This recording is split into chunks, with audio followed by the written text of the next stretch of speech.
తెలుగు భాషా దినోత్సవ వేళ తెరపై తెలుగు వెలుగులు పూయిస్తున్న ప్రముఖ యువ గేయ రచయిత అనంత శ్రీరామ్తో ఈటీవీ ముచ్చటించింది. భాషపై తనకున్న మమకారాన్ని ప్రత్యేకంగా పంచుకున్న ఆ ముఖాముఖిని ఇప్పుడు చూద్దాం. అక్షరాలు వెన్నెల్లో ఆడుకునే అందమైన ఆడపిల్లలని తిలకంటే నా అక్షరాలు ప్రేక్షకుల పెదాలపై పలికే తీయనైన పాటలంటాడు మన యువ సినీ గేయ రచయిత అనంత శ్రీరామ్ గారు. ఇప్పుడు ఆయన మనతో పాటు ఉన్నారు. తెలుగు భాష పైన ఆయనకు ఎలాంటి మమకారం ఉంది, వేదికలపైన అచ్చ తెలుగులో మాట్లాడే అనంత శ్రీరామ్ గారు తెలుగు భాష గురించి, ప్రస్తుతం ఉన్నటువంటి స్థితిగతుల గురించి ఆయన ఏం చెప్తారో అడిగి తెలుసుకుందాం. హలో శ్రీరామ్ గారు. శ్రీరామ్ గారు, మీరు చక్కగా ఎక్కడికి వెళ్ళినా, ఏ వేదిక మీదకి వెళ్ళినా తెలుగు చక్కగా మాట్లాడతారు. అదేవిధంగా చక్కనైన పాటలు ప్రేక్షక లోకానికి అందిస్తారు. సో మరి మీకు తెలుగు భాష పట్ల ఎలాంటి మమకారం ఉంది? అందులో సరస్వతి పుత్రుడు అనిపించుకుంటారు. సో మరి తెలుగు భాష గురించి మీరేం చెప్తారు? తెలుగు భాష మీద మమకారం ఎంత ఉందని కొలమానం పెట్టే కంటే కూడా నేను ఆధారపడిందే తెలుగు భాష మీద. నేను గనక నిజమైన ఇంగ్లీష్లో స్పష్టంగా, స్వచ్ఛంగా వేదికల మీద మాట్లాడగలుగుంటే ఏదో ఒక సందర్భంలో ఏదో ఒక చోట అలా మాట్లాడి ఉండేవాడినేమో. నాకు తెలుగు తప్ప ఏ భాష రాకపోవడం వల్ల వచ్చిన భాషనే కొంచెం స్వచ్ఛంగా మాట్లాడడం అన్న ఉద్దేశంతో ఆంగ్ల పదాలని ఎక్కువ కలిపి భాషను కల్తీ చేయకుండా మాట్లాడడానికి ప్రయత్నిస్తాను తప్పితే తెలుగు భాష మీద నాకు ఎక్కువ జ్ఞానం ఉందనో అవగాహన ఉందనో కాదు. ప్రస్తుతం మన తెలుగు భాషకి ఎలాంటి ఆదరణ లభిస్తుంది? అంటే సినిమా రంగంలో కానీ, బయట ఇతర రంగాల్లో కానీ తెలుగు భాష పట్ల ఎంత ఆదరణ ఉంది, దాని పట్ల ఎంత మక్కువ చూపిస్తున్నారు అనుకుంటున్నారు? ఒక 10-15 సంవత్సరాల క్రితాన్ని ఆ కాలంతో పోల్చి చూస్తే ఇప్పుడు తెలుగు భాషకి గణనీయమైన ఆదరణ లభిస్తుందని నేను అనుకుంటున్నాను. అది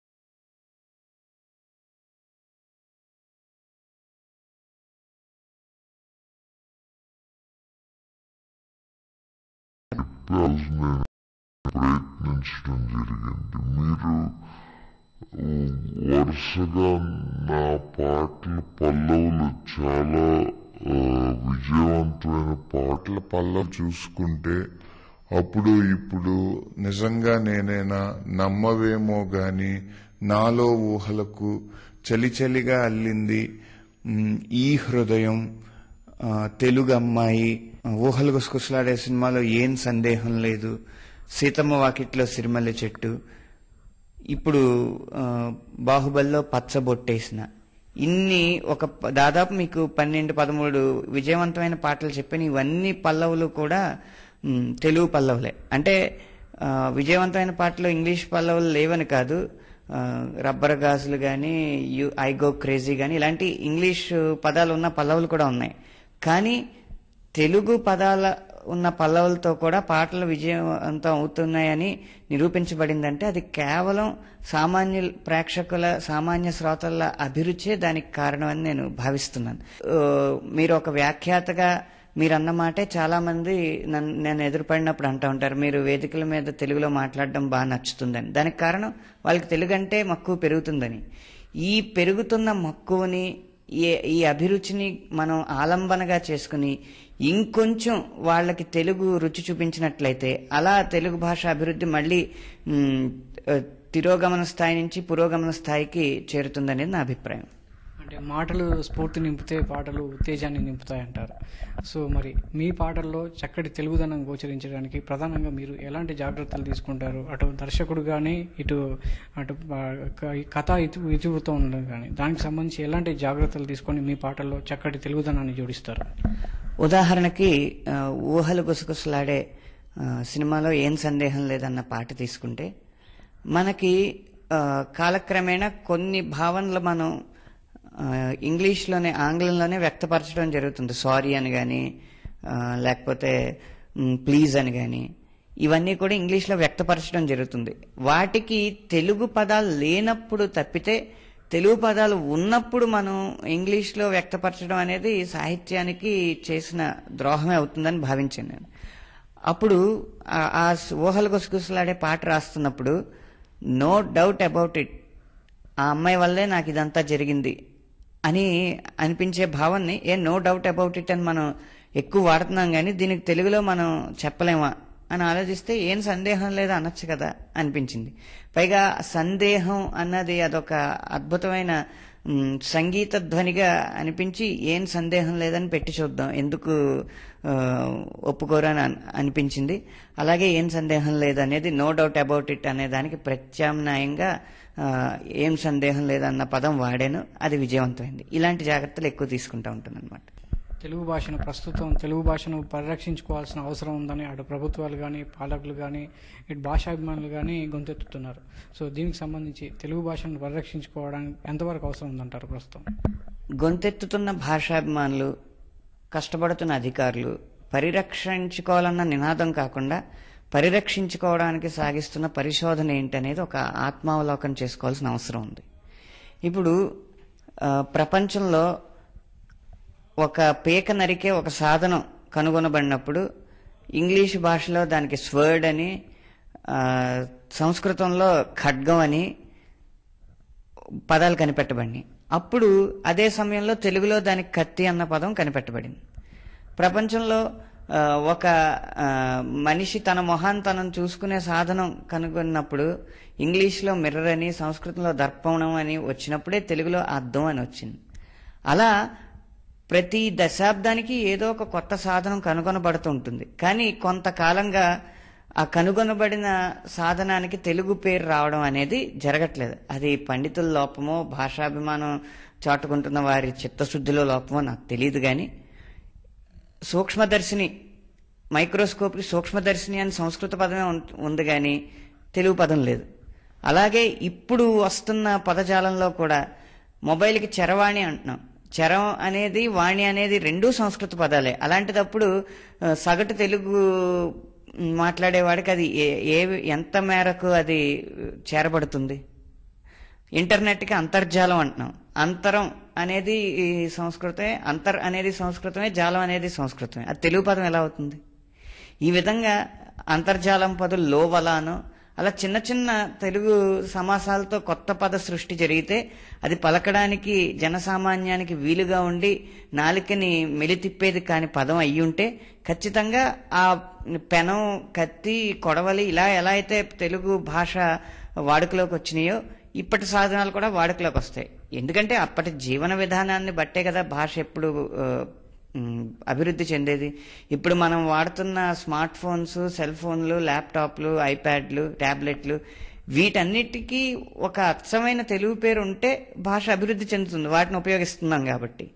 ఆ సామాజిక విధానానికి భాషకి అవినాభావ సంబంధం ఉంది కాబట్టి సామాజిక విధానంలోనే భాష అల్లుకుపోయేలాగా చేయవలసిన బాధ్యత పరిశోధకుల మీద ఉంది. అప్పుడు అలాంటి అద్భుతమైన పదాన్ని గనక వాళ్ళు సృష్టిస్తే కవులు, సాహితీవేత్తలు ఆ పదాలని ప్రయోగించి అద్భుతమైన భావాన్ని పుట్టించి ఇంకొంచెం ప్రేక్షకుల లేకపోతే భాష మాట్లాడే వాళ్ళ మనసుల్లో ఆ పదం స్థిరపరచడానికి ప్రయత్నిస్తారు. సరస్వతి పుత్రుడిగా పేరు తెచ్చుకున్న అనంత శ్రీరామ్ పైన చక్కని వేదికల మీద చక్కటి తెలుగు మాట్లాడే అనంత శ్రీరామ్ మీద ఎప్పుడైనా ఆంగ్ల మాధ్యమం మీద ఎదురుదాడి జరిగిన సందర్భాలు ఏమైనా ఉన్నాయా? అంటే మీరు రచనలో ఇబ్బంది పడ్డ సందర్భాలు ఏమైనా ఉన్నాయా? జరుగుతూనే ఉన్నాయండి. అంటే ఇప్పటి యువతని ఆంగ్ల పదాలతో ఆకర్షించడం చాలా సులువు. అది ఒక రకమైన అడ్డదారి.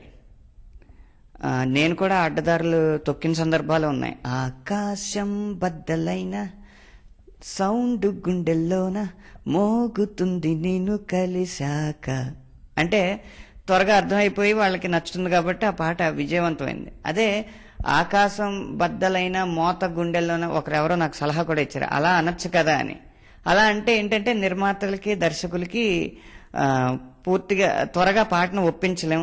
ప్రేక్షకులను మెప్పించడం కంటే దర్శక నిర్మాతలను ఒప్పించడం అనేది పాటల రచయితలకి సర్వసాధారణమైన ఈ కాలంలో కొంచెం ఆంగ్ల పదాలు లేకుండా పాట రాసి ఒప్పించడం అనేది కష్టం. అయితే ఈ మధ్య కాలంలో కాస్త ఒక స్థాయి వచ్చిన తర్వాత, ఆర్థికంగా కొంచెం స్థిరపడిన తర్వాత అలాంటి అడ్డదారులు తగ్గించి ఈ పాటలు, ఇలాంటి పాటలు ఎక్కువ రాయడానికి ప్రయత్నిస్తున్నాను. అయితే అలాంటి అడ్డదారి ఉంటుంది కాబట్టి ఎవరో ఒకళ్ళు దర్శక నిర్మాతలు ఆ దారిని తొక్కమని రచయితల్ని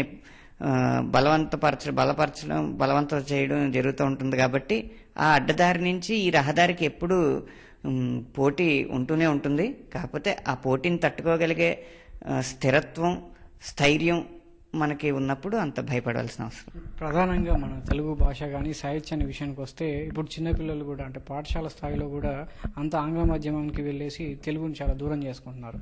మన తెలుగు భాషలో ఎంతోమంది కవులు, రచయితలు, ఎంతోమంది ఈ పద్య రూపంలో కానీ గద్య రూపంలో కానీ తెలుగును మనకు అందించి గ్రంథాలుగా పేర్చారు.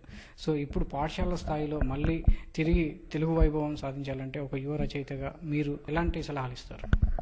సాంకేతిక పదజాలం ఎక్కువ తెలుగులో తర్జుమా అవ్వలేదు కాబట్టి సాంకేతిక విషయాలు మాత్రం ఇంగ్లీష్ మాధ్యమంలో బోధించి సాంఘిక లేకపోతే నైతిక విలువలు చెప్పే భాషలోనే బోధిస్తే గనక ఎక్కువ పరిణతి చెందే అవకాశం ఉందనేది నా అభిప్రాయం. తరువాత ఇంటర్లోకి వచ్చిన తర్వాత వాళ్ళు ఎంచుకున్న సబ్జెక్టులను బట్టి, వాళ్ళు ఎంచుకున్న విషయాలను బట్టి, వాళ్ళు ఎంచుకున్న రంగాలను బట్టి మాధ్యమాలు మారచ్చు. కానీ ప్రాథమిక విద్య మాత్రం మాతృభాషలోనే ఉంటే మానసిక వికాసం జరుగుతుంది అన్న సత్యాన్ని గుర్తించినప్పుడు తల్లిదండ్రులు ఈ ఆంగ్ల మాధ్యమంలో చేర్చాలన్న కుతూహలం నుంచి బయటపడతారనేది నా అభిప్రాయం.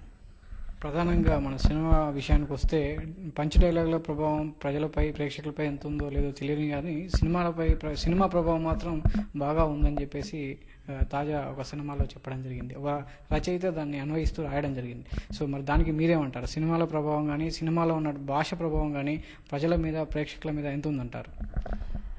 సినిమా అన్న మాధ్యమం, ప్రేక్షకులు వీళ్ళిద్దరూ ఒకరికొకరు అద్దాలు లాంటి వారు. ప్రజల్లో ఏది కనిపిస్తుందో అది సినిమా తెర మీద ప్రతిబింబిస్తుంది. సినిమా తెర మీద ఏది ప్రతిబింబించిందో అది కొంచెం ఎక్కువ స్థాయిలో ప్రజల మనసుల్లోనూ వాళ్ళ జీవన విధానంలోనూ ప్రతిబింబిస్తూ ఉంటుంది. వీళ్ళు ఒకళ్ళకొకళ్ళు ప్రతిబింబాలు, అద్దాలు, దర్పణాలు లాంటి వాళ్ళు అనమాట. అందువల్ల ముందు సినిమాలో మంచి జరగాలంటే ప్రజల్లో మంచి ఉండాలి, ప్రజల్లో మంచి ఉండాలంటే సినిమాల్లో మంచి ఉండాలి. కాబట్టి సగటు పౌరుడు ఎటువంటి ప్రవర్తనను ఇష్టపడుతున్నాడో, సగటు పౌరుడు ఎటువంటి అభిరుచితో ఉన్నాడో అదే అభిరుచి తెర మీద ఉంటుంది. ఆ తెర మీద ఎటువంటి విషయాన్ని చూపించారో అదే మళ్ళీ ప్రేక్షకుల మనోఫలకం మీద పరావర్తనం చెందుతుంది. ఒకరికొకళ్ళు ఆధారపడి ఉన్నప్పుడు ఒకళ్ళ మీద ఒకళ్ళు చాలా బాధ్యతగా ఉండాలి. మనం సమాజంలో నేర ప్రవృత్తిని ప్రోత్సహిస్తూ, లేకపోతే సమాజంలో నైతిక విలువలను పాటించేవాడిని చులకనగా చూస్తూ సినిమాల్ని తిట్టడం వల్ల లాభం లేదు. అలాగే సమాజంలో ఉంది కదా అని దాన్ని పెద్ద చేసి చూపించి సమాజం మీద తప్పు నెట్టవేయడం కూడా సినిమాలకి సబబు కాదు. ఒకరినొకరు అర్థం చేసుకుని ఒకరి పక్కన ఒకరి బాధ్యతగా ఉంటే మెరుగైన విలువలు ఉంటాయనేది నా అభిప్రాయం. ధన్యవాదాలు శ్రీరామ్ గారు. ఇది అనంత శ్రీరామ్ గారు చెప్తున్న తెలుగు భాష విశేషాలు. తెలుగు అంటే ఎంతో విలువైనదని, దాన్ని మనం గుండెల్లో పెట్టి భద్రపరచుకోవాలని చెప్తున్నారు అనంత శ్రీరామ్. కెమెరామెన్ భాస్కర్తో సతీష్, ఈటీవీ న్యూస్, హైదరాబాద్.